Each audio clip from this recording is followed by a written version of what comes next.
One of the main differences between video games and real life is the fact that when you fail in a game, you usually end up dying as a result. However, there are a lot of games out there where you can't actually die, regardless of how hard you fail. What is up, guys? Jimmy your Chaos. Welcome to Chaos Top 10s, and today we're going to be taking a look at 10 video games where you can't die. And just as a little disclaimer, this is going to be looking at games where you specifically have a character representing you who gets in harm's way. So obviously, you won't find games like Peggle or Uno on here because everyone knows you can't die in those. This is going to be a list of games where your character probably would have died in any other game. So if that makes sense, let's get started.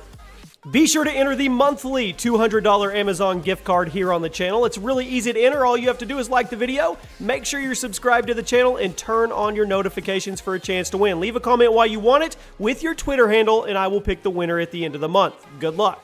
Kicking off our list is a no-brainer, but I have to put it on here.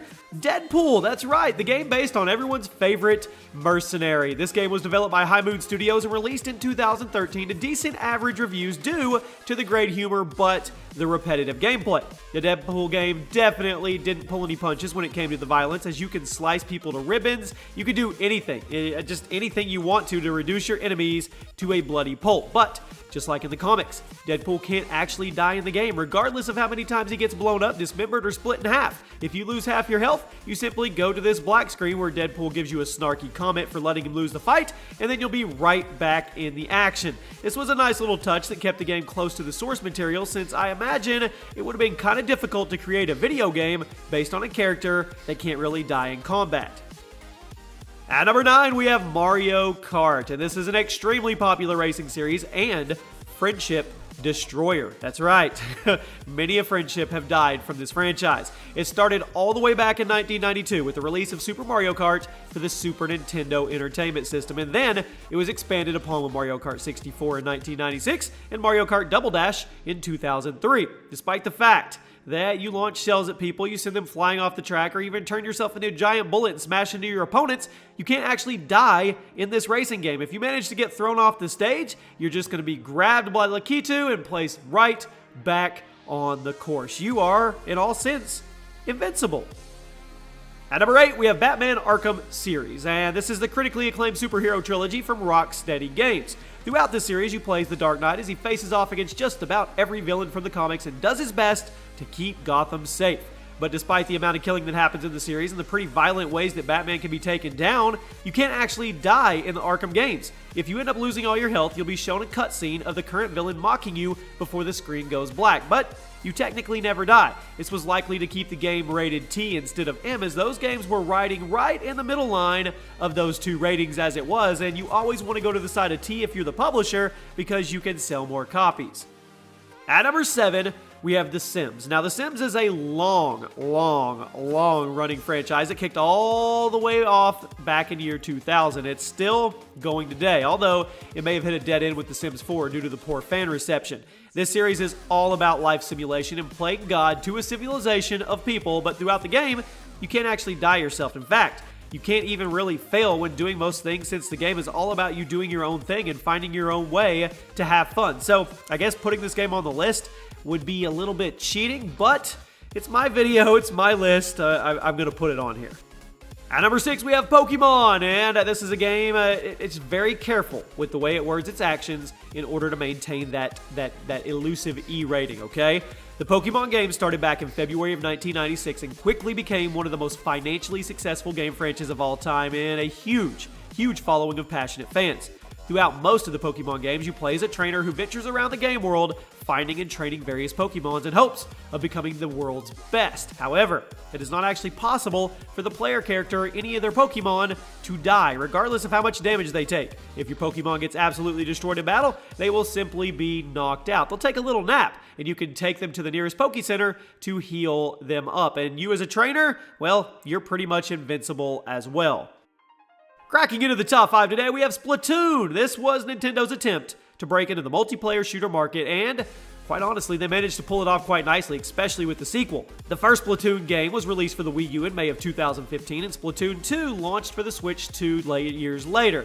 Unlike other games in the genre, though, Splatoon is a third-person shooter where doing damage to the environment is a large part of the objective, not just doing damage to the enemy team. But Given the fact that you're using paint instead of actual firearms, it's not possible to die in the Splatoon universe, which isn't a big surprise given the fact that it's a Nintendo game, and I seriously doubt they would release a multiplayer shooter with actual death in it. Regardless, Splatoon is a very fun and unique take on the multiplayer shooter genre, and it's worth a try if you've never played it before. You'll probably get addicted to it.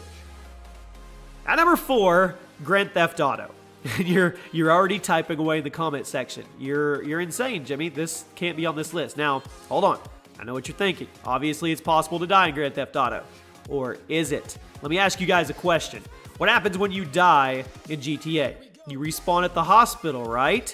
So did you really die?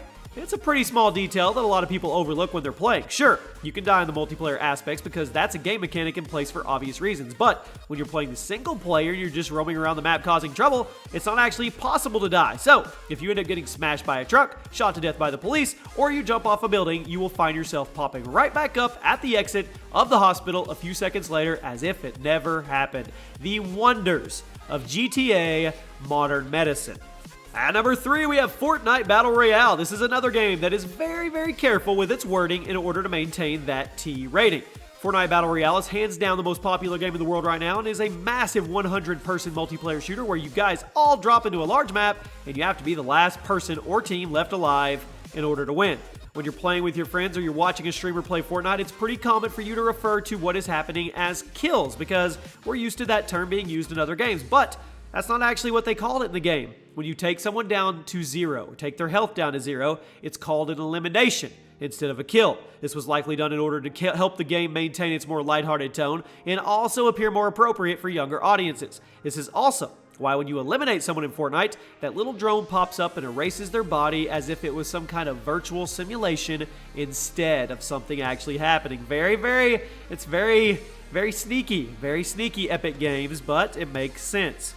At number 2, we have Super Smash Bros. This popular fighting franchise started all the way back in 1999 on the Nintendo 64 and has grown at an insane rate thanks to its passionate following and the rise of Melee in the world of esports. Smash is a very, very unique fighting game where you're not actually trying to run down someone's health bar, but rather you're trying to get them off the stage, making it more like a variation of King of the Hill than a traditional fighting game. And when you knock someone off the stage and they plummet to their doom, there will be a big explosion and the character will cry out in pain. But when you go to the post-game stats, you will see that those eliminations are referred to as KOs instead of kills. So I guess it's possible to survive a 50-foot fall into a giant explosion after all because they deem it as a knockout, not necessarily a kill. Family-friendly, people.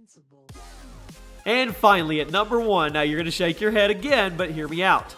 Mortal Kombat vs. DC Universe. Finishing off the list today is a game that actually got quite a bit of backlash for the lack of killing involved. You heard me right. People got upset for the lack of killing, which sounds pretty backwards on paper, but it was justified, okay? Listen, Mortal Kombat vs. DC Universe was a crossover fighting game released back in 2008 to average reviews due to the decent fighting mechanics and the expansive roster, but the overall underwhelming performance as a game. When the game was announced, fans were pretty excited to see all the gory ways that the DC characters would be able to take out the Mortal Kombat fighters and vice versa, but they were very disappointed when the decision was made to cut the gore out entirely and have a deathless MK game. That doesn't make sense. The story goes that the game was approved and started development, and at some point during the process, the DC heads changed their minds and did not want their heroes to be shown killing people or getting killed, at which point the game had to be toned down dramatically, but the heroes could not, and their fatalities were limited to extremely wimpy finishing moves. So, while it is possible to die in the game if you're facing against a villain, if you're fighting against a superhero, you are now invincible. And there you have it, my friends. Those are 10 video games where technically, actually, you can't really die. Let me know some more that should have made it on this list. Let me know which one of these games I talked about is your favorite game out of this list. And there's a playlist below with all the other video game top 10s that go up. Turn on your notifications, ring that little bell because that's how you get notified. Drop a like if you enjoyed, and I will see you guys very, very soon. Be sure to enter the monthly $200 Amazon gift card here on the channel. It's really easy to enter. All you have to do is like the video, make sure you're subscribed to the channel, and turn on your notifications for a chance to win. Leave a comment why you want it with your Twitter handle, and I will pick the winner at the end of the month. Good luck.